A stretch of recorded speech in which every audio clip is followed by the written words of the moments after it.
స్తోత్రం. దేవుని నామానికి మహిమ కలుగాక.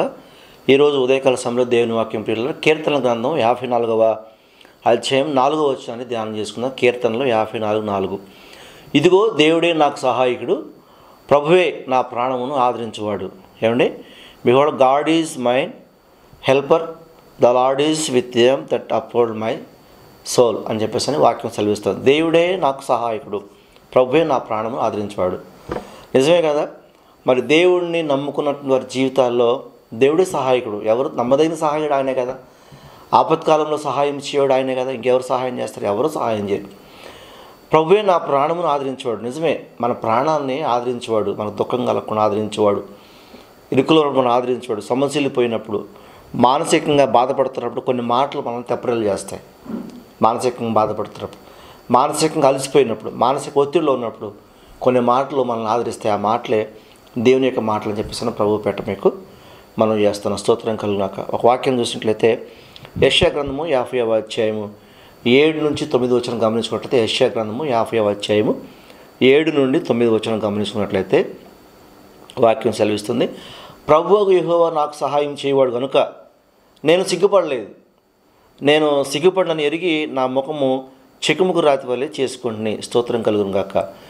నేను సిగ్గుపడాల్సిన అవసరం లేదు. ఎందుకు సిగ్గుపడాల్సిన అవసరం లేదు అంటే, ప్రభువు యెహోవా నాకు సహాయకుడు, సహాయం చేయవాడు కాబట్టి నేను సిగ్గుపడలేదు. నేను సిగ్గుపడనని ఎరిగి నా ముఖము నేను గట్టిగా చేసుకుంటే, కొంతమంది ముఖాన్ని చూస్తుంటే పేలగా క్షేమైనట్టుగా ఉంటుంది. కాబట్టి మనం సిగ్గుపడాల్సిన అవసరం లేదు. కాబట్టి సింహం మొహంలాగా మన మొహం ఉంటుంది అన్నమాట. దేవుని యొక్క వాక్యం చేస్తే ప్రభువు యెహోవా నాకు సహాయం చేయడు కనుక నేను సిగ్గుపడలేదు.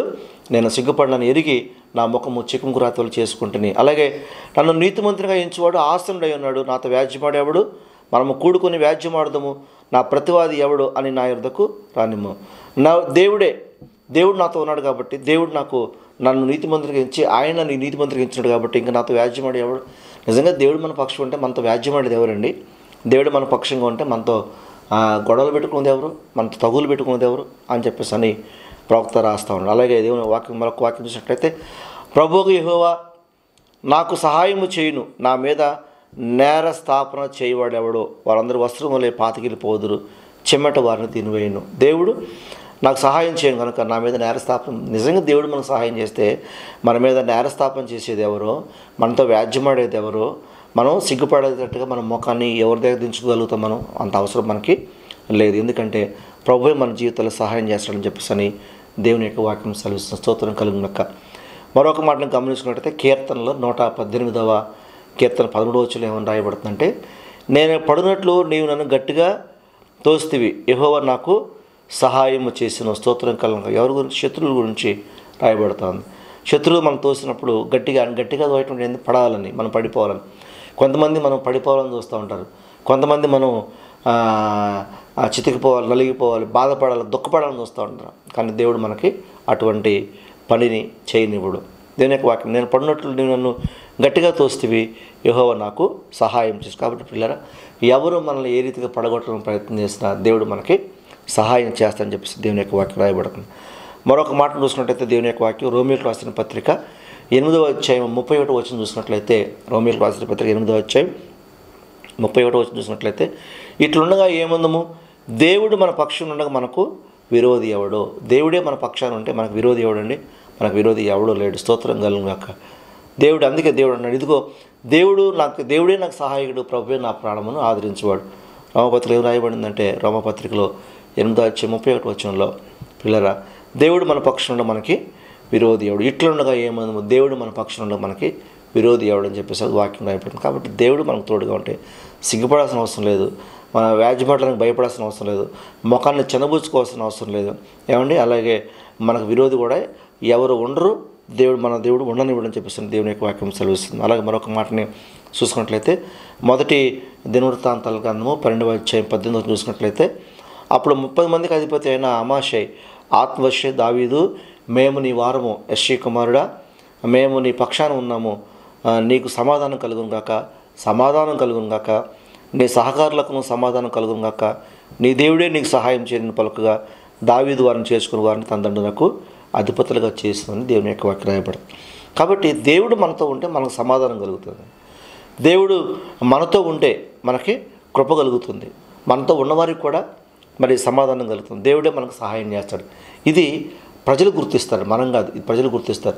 దేవుడు మనతో ఉన్న విధానాన్ని, దేవుడు మన పక్షం ఉన్న విధానాన్ని ఎవరు గుర్తిస్తారంటే ఎదుటివారు గుర్తిస్తారు. నిజంగా ఉదయకాల సమయంలో దేవుడు మన పక్షం ఉండగా మనకు విరోధి ఎవడు? దేవుడే మనకు సహాయుడై ఉంటే ఆయనే మన ప్రాణాన్ని ఆదరిస్తాడు. ఆయనే మనకు తోడుగా ఉంటాడు. ఎక్కడ కూడా మనం ముఖం చిన్నబుచ్చుకోవాల్సిన అవసరం మనకి లేదు. కాబట్టి ఉదయకాల సమయంలో ఈ వాగ్దానాన్ని, ఈ మాటని దేవుడు మన పట్ల నెరవేర్చుకున్నాక ఈరోజు వాక్యం ఏంటో తెలుసా ప్రియులరా? ఇదిగో దేవుడే నాకు సహాయకుడు, ప్రభువే నా ప్రాణమును ఆదరించేవాడు. ఎవరున్నా సరే మనుషుల సహాయం వ్యర్థం. ఏమండి, ఏది కూడా మనల్ని ఆదరించలేదు, మనం బలపరచలేదు, సరిపడా సహాయం మనకు మనుషులు చేయలేరు. కాబట్టి దేవుని యొక్క వాక్యం సెలవిస్తుంది, దేవుడే మనకు నమ్మదగిన సహాయకుడు, ఆపత్కాలం సహాయకుడు. ఆయన మాత్రమే మన ప్రాణమును ఆదరించగలడు. ఆయన మాత్రమే మన ప్రాణమును బలపరచగలడు. ఆయన మాత్రమే మనపై కృప చూపించగలడు. అంతకుమించి ఈ లోకంలో దేవుని కృపకి, దేవుని ప్రేమకి, దేవుని సహాయానికి ఏది కూడా సాటి ఏంది లేదని ప్రభుపేట మనం చేస్తాను. ఉదయకాల సమయంలో ఒకవేళ మీరు ఏ పరిస్థితుల మధ్యలో సహాయం లేని వారిగా ఉంటే పరిశుద్ధుడు దేవుడే, పరిశుద్ధాత్మ దేవుడే, ఆకాశమందు నివాసం ఉంచు దేవుడే మీకు సహాయకుడిగా ఉండుగాక. ఒకవేళ చితికిపోయి ఎంతమంది బంధువులు మాట్లాడినా, స్నేహితులు మాట్లాడినా మీ ప్రాణానికి నెమ్మది దొరకట్లేదా? మీ ప్రాణాలకి ఆధారం దొరకట్లేదా? ఆశ దొరకలేదా? లేదు. ఖచ్చితంగా ప్రభువు మీ ప్రాణాన్ని ఆదరిస్తాడు. కళ్ళు మూసుకొని ప్రార్థన చేసుకుందామా? పరిశుద్ధుల కృపగల తండ్రి, నీకు వందనాలు ప్రభువా. నీ వాక్యం సెలవిస్తుంది, ఇదిగో దేవుడే నాకు సహాయకుడు, ఆయనే నా ప్రాణం ఆదరించబడిన వాక్యం సెలవిస్తుండగా ఉదయకాల సమయంలో ఎవరైతే వాక్యం వింటున్నారో, ఉదయకాల సమయంలో ఎవరైతే వాక్యం చూస్తున్నారు ప్రభువా, వారికి మీరే సహాయకుడుగా, నమ్మదైన సహాయకుడిగా ఉండండి నాయన. వారి ప్రాణాలను ఆదరించండి. ఎక్కడ సమస్యలు పోయారో, ఎక్కడ బలహీనపడిపోయారో, ఎక్కడ ప్రభుత్వం నేను చందబుచ్చుకున్న పరిస్థితి వచ్చిందో ఆ పరిస్థితుల్లో వచ్చి మీరే సహాయం చేసి బలపరచమని తెచ్చుకోమని యేసుక్రీస్తు నామం పెట్ట ప్రార్థించి వేడుకుంటున్నాం తండ్రి. ఆమేన్.